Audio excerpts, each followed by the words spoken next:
Vinyl Gallery merupakan unit usaha yang didirikan oleh fashion designer Aceh, Nelisma Amin, pada tahun 2016.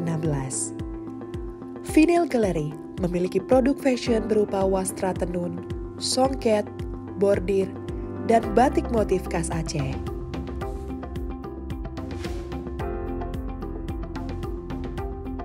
Produk Vinyl Gallery merupakan satu-satunya produk kain tradisional yang mengikuti warna modus fashion di Provinsi Aceh.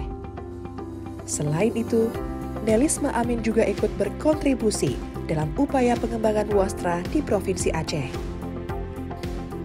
Nelisma Amin sering diundang menjadi narasumber, pelatih, bahkan pelaksana program pemerintah terkait dengan pengembangan kain wastra di Provinsi Aceh.